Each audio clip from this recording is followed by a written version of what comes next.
They called me the old lady while they drained my savings and laughed about it online. But when they landed at the airport, the police were waiting for them, and the look on their faces was worth every tear I cried.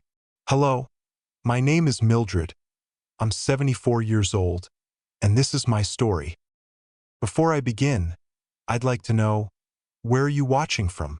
I always love hearing where people are tuning in from, because no matter where we live, Betrayal has a way of finding us.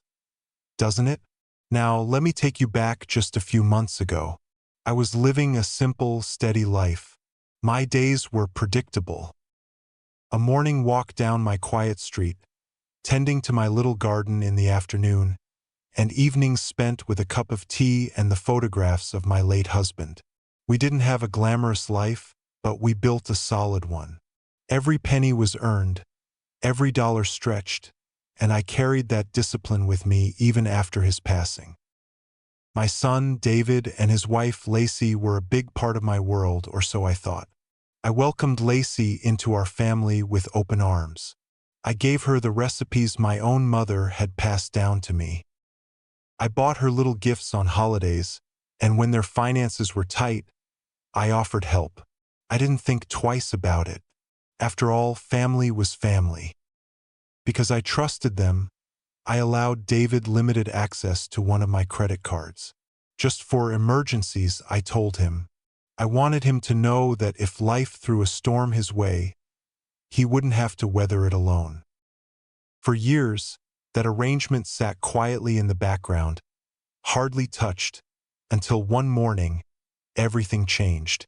Started with a knock at my door.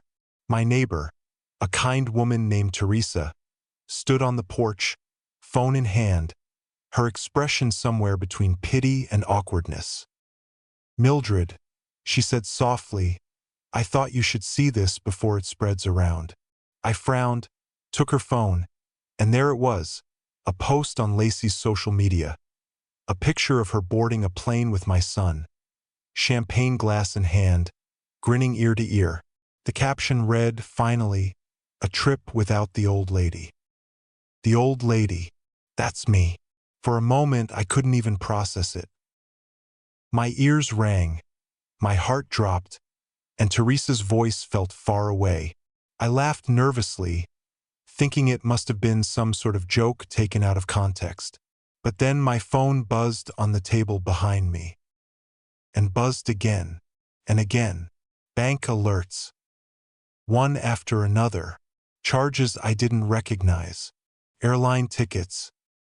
Luxury hotel reservations.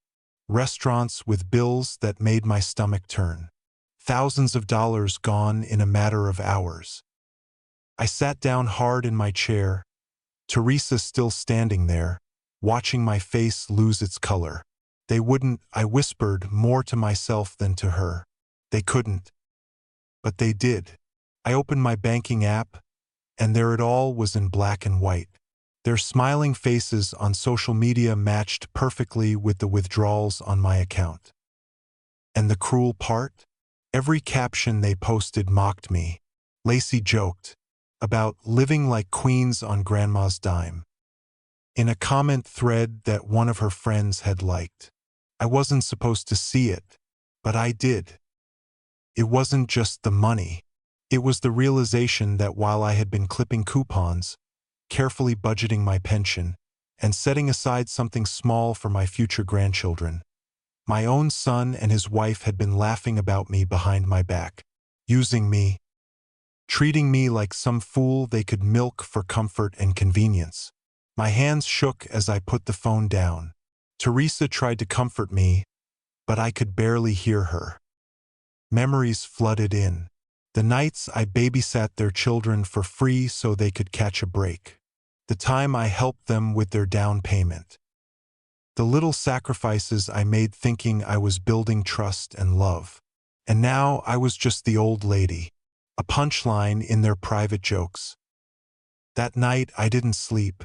I sat at the kitchen table with the bank statements spread out in front of me, reading and rereading each line until the numbers blurred together. Every charge felt like another knife in my back. And in that sleepless night, One truth settled deep in my bones. Trust, once broken, can never be pieced back the same way again. But what they didn't know was that I wasn't as powerless as they believed. The morning after that sleepless night, I poured myself a cup of coffee and stared at the steam rising from the mug. My hands were trembling, not just from age, but from the weight of betrayal.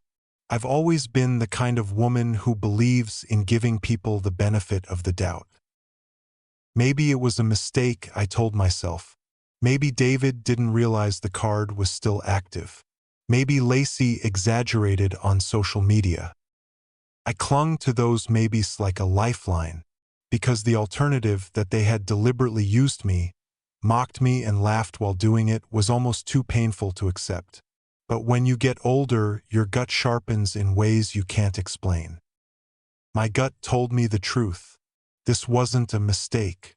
I opened my laptop and logged into my online banking again. Line after line of transactions stared back at me. Airline tickets, 2. Round trip, first class, a luxury resort in the Caribbean. Fine dining with receipts that made me wince.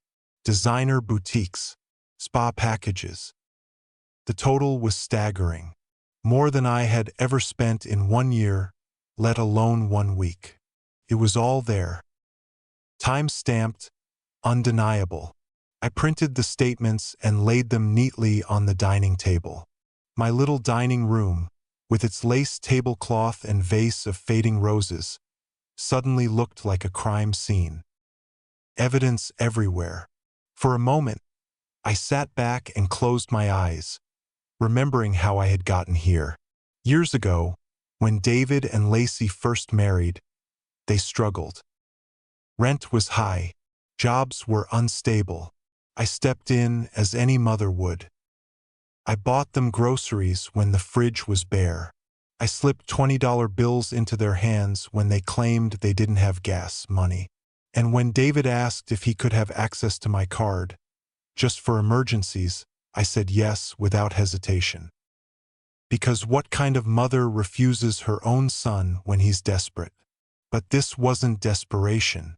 This was entitlement dressed up as a vacation. Then something else happened. Something that broke the last thread of denial I'd been holding on to. I received a message. Or rather, I shouldn't have received it at all. It was a screenshot, sent to me by mistake, from a group chat Lacey had with her friends. In it, she wrote, "You'd think the old bat would notice by now, but she's too busy counting pennies. Living like queens on grandma's dime, and she has no clue. Cheers?" My breath caught in my throat. My hands went cold. I read it once, twice, 10 times. And each time it sank deeper. They weren't just careless. They were cruel. That's when my shame shifted into something else. Something steadier. A quiet anger that didn't burn hot and loud, but cold and sharp. The kind that focuses you. I wasn't going to call them screaming. I wasn't going to beg for my money back. No, that would only give them more power. Instead, I would investigate, prepare, and let them walk straight into the consequences they deserved. So I made a plan. First, I called my bank. I explained the situation carefully, giving them the dates, the charges, the fact that I hadn't authorized any of it. The woman on the other end was professional but sympathetic. She told me this wasn't just a family dispute. This was fraud. Unauthorized use of a financial instrument. And given that the charges crossed state and international lines, it wasn't just a slap on the wrist situation. "Mrs. Turner," she said firmly, "I recommend you file a report with the police immediately. We'll freeze the card and flag the transactions. But to protect yourself further, law enforcement needs to be involved." Law enforcement. The words sat heavy in my chest. I'd never been the kind of person to call the police, not even when the neighborhood kids threw rocks at my fence. But now, here I was, staring at a pile of evidence against my own son and his wife. Could I really do this? Could I hand my own flesh and blood over to the authorities? I thought about it long into the afternoon. My late husband's voice echoed in my memory. He was a man of few words, but he had always been clear on one thing. Millie, respect and trust aren't the same.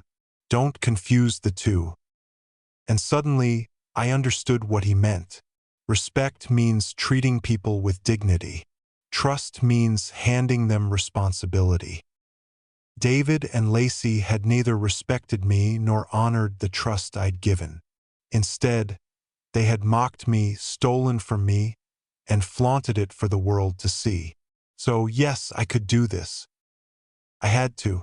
I gathered the evidence. The bank statements, the screenshots, the social media posts. I placed them in a neat folder, labeled in my careful handwriting. Then, I picked up the phone and called the local police station. When the officer answered, my voice shook at first, but then steadied. I need to report a crime, I said. It was the first time I admitted it out loud. And strangely, it felt like reclaiming a part of myself I hadn't even realized I'd lost. They thought I was powerless. They thought age had made me soft, blind, easy to fool. But they were about to learn just how wrong they were. The morning after filing the police report, I felt different. Not lighter exactly, but clearer. It was as if I had been stumbling through fog, and now the mist had parted just enough to show me the path ahead. The officer I spoke with, Detective Harris, invited me down to the station to give a full statement. I dressed in my neatest cardigan and pressed slacks, because dignity is something I never allow myself to lose, even when I'm trembling inside. Sitting across from his desk, I laid out my folder. The statements, the screenshots, the printouts of their smiling faces holding cocktails by the beach. He flipped through them slowly, his brow furrowing deeper with each page. Finally, he looked up. Mrs. Turner, he said carefully, this isn't just a misunderstanding. This is clear evidence of fraud. And given the amount, it qualifies as grand larceny. The words rang in my ears. Fraud. Larceny. These weren't family squabbles anymore. This was criminal. He leaned forward. We can file charges. If your son and his wife are traveling, we can even coordinate with airport security when they land. But the decision to proceed, that's yours. For a long moment, I stared at my hands folded in my lap. They looked small, fragile, the skin thin with age. But in that moment, they didn't feel weak. They felt steady. They thought I wouldn't notice, I said finally. They thought I was just the old lady. I want to proceed. He nodded, scribbling notes, and began outlining what would happen. The bank would officially classify the charges as unauthorized. A warrant could be issued. And when David and Lacey returned from their little paradise, they wouldn't be greeted with lays and welcome home hugs. They'd be greeted with handcuffs. As he explained, something remarkable happened inside me. I felt calm, not vengeful, not hysterical, just calm, because this wasn't about revenge. It was about reclaiming my dignity, showing them and maybe even myself that I wasn't powerless. When I returned home, I didn't call David. I didn't warn him. That would have been the old me, the mother who smoothed over every mistake, who cleaned up his messes before the consequences could land. No, this time I stayed silent. Let them laugh on the beach while the tide of justice rolled quietly in behind them. Instead, I busied myself preparing.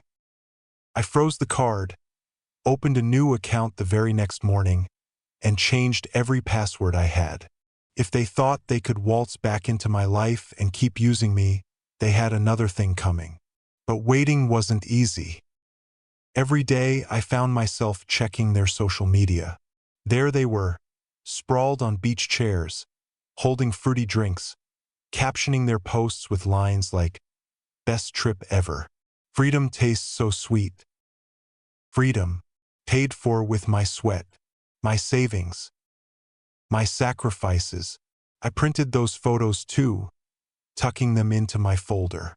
Evidence upon evidence. I even started a little ritual. Every time they posted, I'd print it, slip it into the stack, and smile to myself.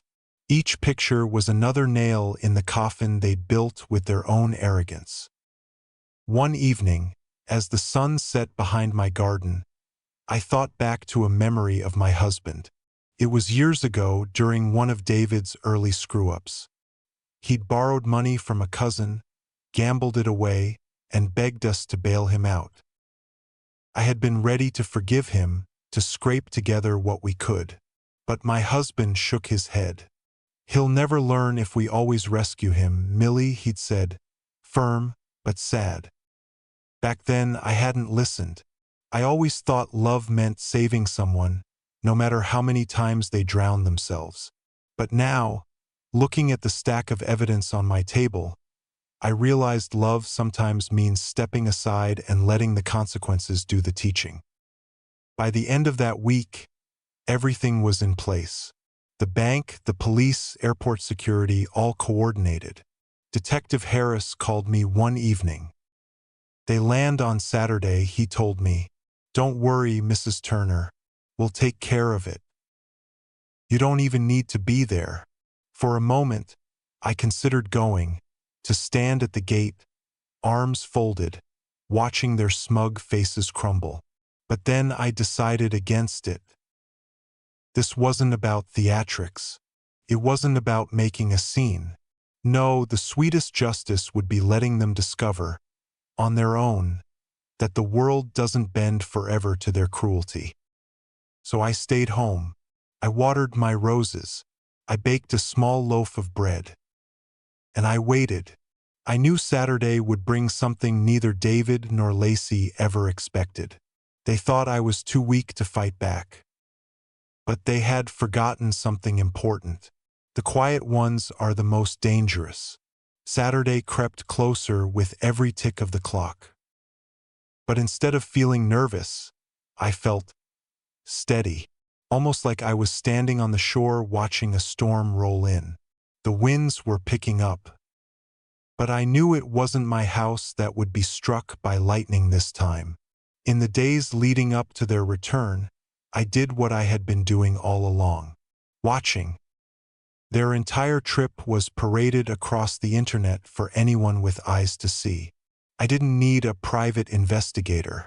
I had their own arrogance, their constant need to flaunt. There was Lacey, stretched out on a white sand beach in a bikini that probably cost more than my entire grocery budget for a month. Her caption read, "Cheers to freedom. No nagging. No guilt. Just paradise." A laughing emoji followed. My son stood beside her in another photo, shirt unbuttoned, sunglasses perched on his nose. He was holding a cocktail in one hand and tossing his other arm around her shoulders like he had the world at his feet. Living like kings? He'd written. Kings and queens. That seemed to be their favorite phrase. Kings and queens on my dime. Each time I saw a new post, I printed it, slipped it into the folder, and stacked it neatly with the others. I began to think of that folder as my shield. Not just paper and ink, but a fortress of truth that no amount of excuses could break down. And yet, beneath the calm, there were moments that stung deeply, like when I saw the comments, Lacey's friends chiming in.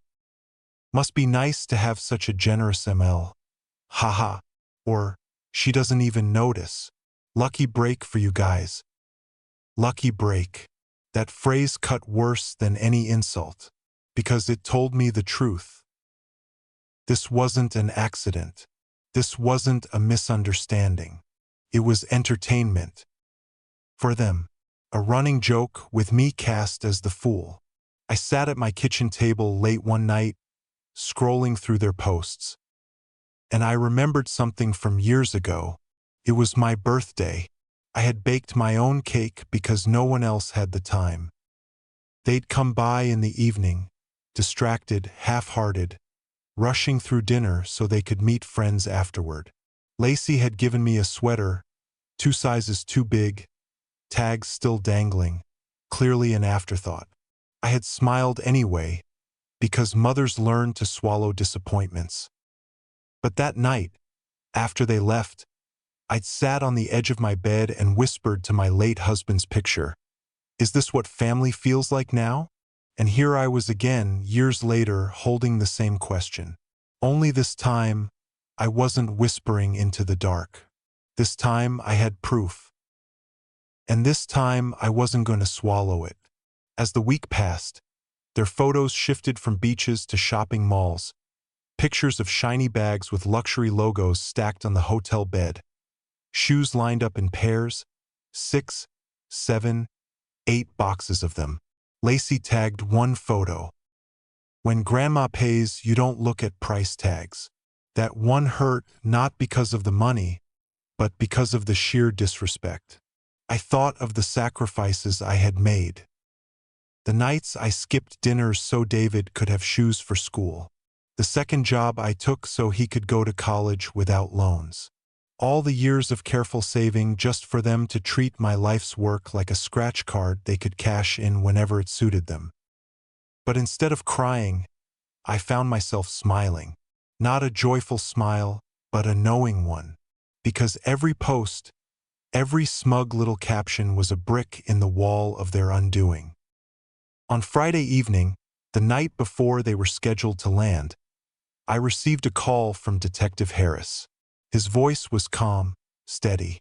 "Mrs. Turner," he said, "everything's confirmed. We'll be waiting for them at the gate. You don't need to worry." "About a thing?" I thanked him, my voice quiet but firm. And after I hung up, I sat in the living room with my cup of tea, staring at the framed photo of my husband on the mantel. "You were right," I whispered. "Respect and trust aren't the same. And tomorrow they're going to learn that the hard way." I slept soundly that night for the first time in weeks, because justice was finally in motion. And when the sun rose on Saturday, I went about my day as usual. I watered the roses, folded the laundry, and baked a pie, while thousands of feet above the ground, my son and his wife were laughing, dreaming of walking off that plane into comfort. They had no idea that their welcome home party was waiting for them, not with open arms, but with handcuffs. Saturday morning felt strangely ordinary. I woke with the same stiffness in my knees, shuffled to the kitchen, brewed my tea. But beneath that quiet routine, a current of anticipation thrummed through me. Today was the day. I didn't go to the airport. No, that wasn't my place. I didn't need to see their faces when reality crashed down. That part, I left to the officers and the system I had trusted to carry the weight of justice. My job was done. My evidence was in their hands. Still, my imagination carried me there. I could see it as clear as if I had been sitting on one of those stiff vinyl benches in the terminal. The plane touched down. The passengers, sunburned and weary, shuffled into the gate, dragging their carry-ons, scrolling their phones. And then came David and Lacey, still tan, still smug. I pictured Lacey adjusting her sunglasses, tugging her designer tote higher on her shoulder, the one she had bragged about online. David, looking relaxed, probably expecting me to be waiting outside with the car, like a dutiful mother. They thought life was just going to slide back into place. But instead of me, there were uniformed officers. David Turner? Lacey Turner? The smiles slipped. Confusion flickered. Then panic. Travelers slowed, watching. Children tugged at their parents' hands, pointing. The officers stepped closer, papers in hand. "You're under arrest for credit card fraud and grand larceny. Please place your bags on the floor." I could almost hear Lacey's shrill laugh, That fake little chuckle she used when she thought she could talk her way out of anything. Oh, this must be a mistake. That's family money. My husband's mother. She let us. But the officers weren't swayed. They had the statements. They had the screenshots. They had my neat folder of evidence, each page lined up like a witness against them. David's face in my mind had gone pale. He'd always hated confrontation. He probably mumbled something about it being a misunderstanding, glancing around at the growing crowd. But there was no misunderstanding this time. No mother stepping in to smooth things over. No quick excuse to save face. Click. The sound of metal cuffs. I don't know if they begged or shouted. I don't know if they dropped their bags or tried to hold on to them. What I do know, because Detective Harris told me later, was that by the time they were escorted out of the terminal, the bystanders were staring in stunned silence. Some even pulled out their phones, snapping pictures, recording video. Imagine that. The same people who had flaunted their luxury trip online now being paraded through an airport in cuffs for the whole world to see. A different kind of post. A different kind of audience. Back in my house, I didn't cheer. I didn't clap my hands or dance in the kitchen. That's not who I am. I simply sat in my chair, folded the laundry resting in my lap, and let out a long, steady breath. The phone rang not long after. It was Detective Harris. Mrs. Turner, they've been taken into custody. Everything went smoothly. I thanked him quietly, my voice steady. He hesitated for a moment before saying, "You should know. They didn't take it well.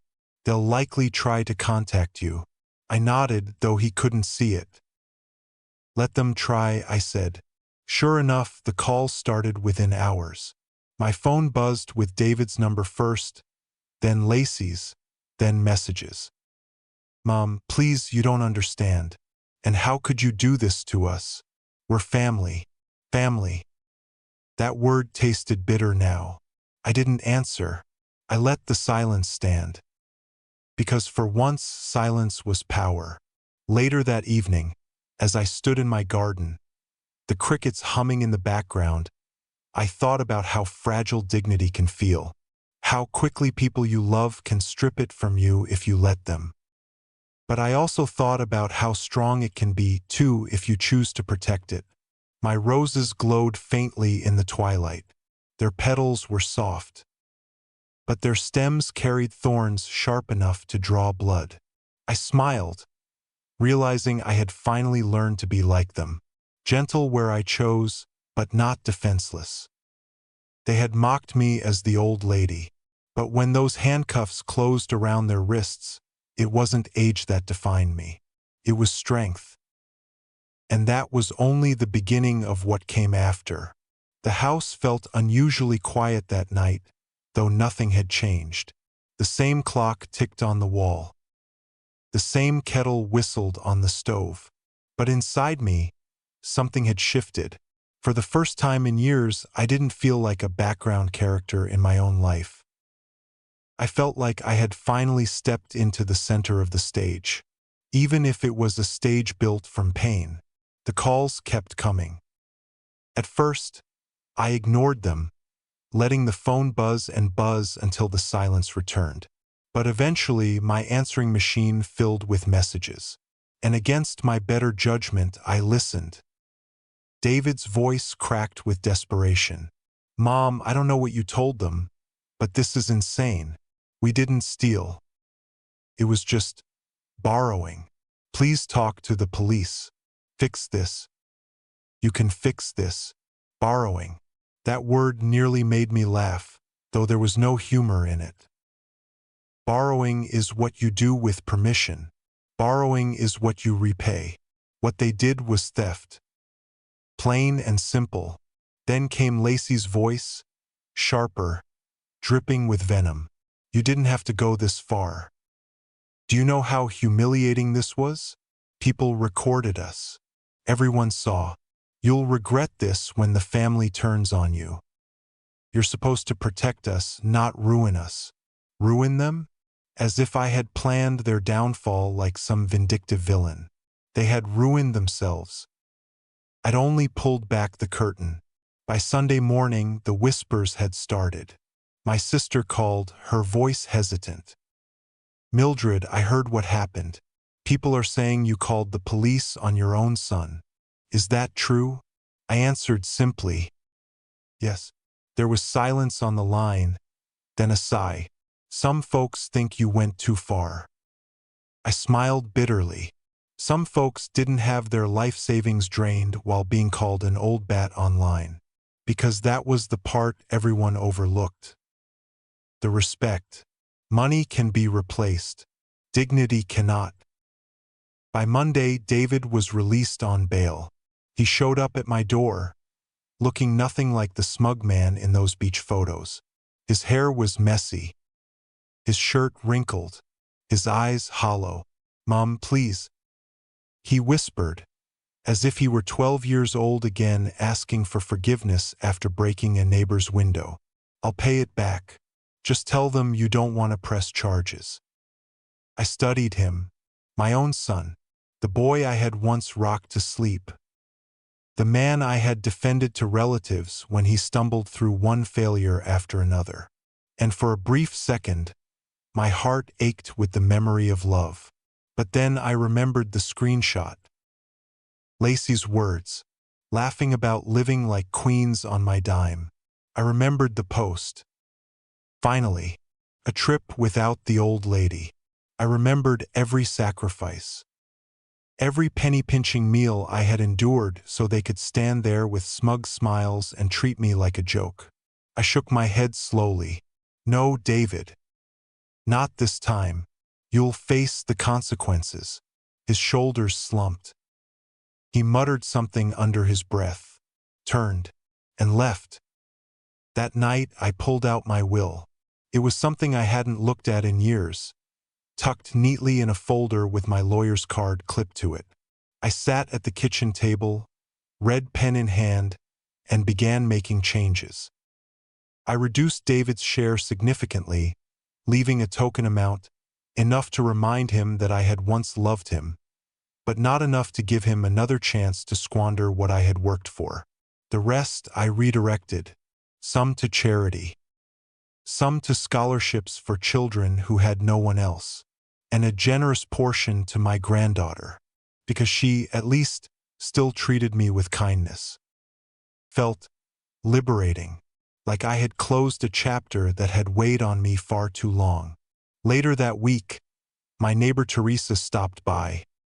She set down a basket of muffins and shook her head. "Mildred, people are talking. But between you and me, good for you.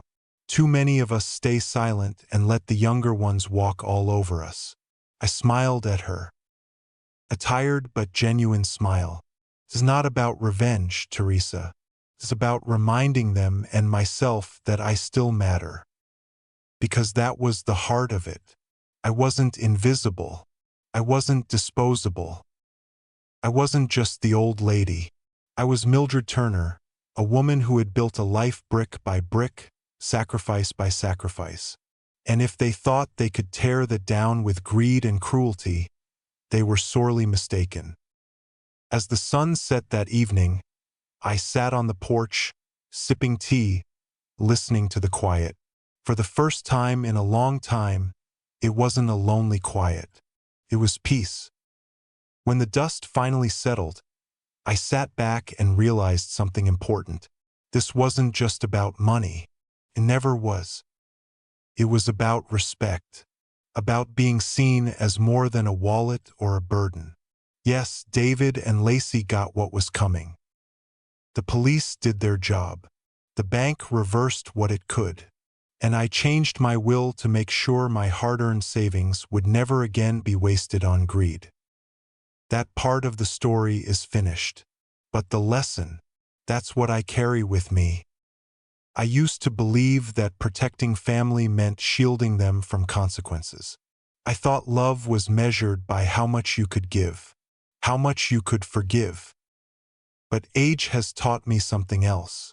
Real love doesn't mean letting people walk over you. Real love sometimes means stepping back and saying, enough. They mocked me as the old lady. They thought I was blind, weak, easy to fool. Instead, they learned that age isn't weakness. It's clarity. It's knowing when to stop playing the fool. To anyone watching who has felt invisible, who has been treated as if their worth ended the moment their youth did, hear me. You are not powerless. You still have a voice. You still matter, and you deserve respect. I may be 74, but I'm not finished. My story isn't just about betrayal. It's about dignity, about reminding myself and the world that I won't be erased. So I'll end by asking you, just as I did at the beginning, where are you watching from? And more importantly, if you were in my shoes, would you forgive? Or would you do what I did and let the truth finally speak louder than silence?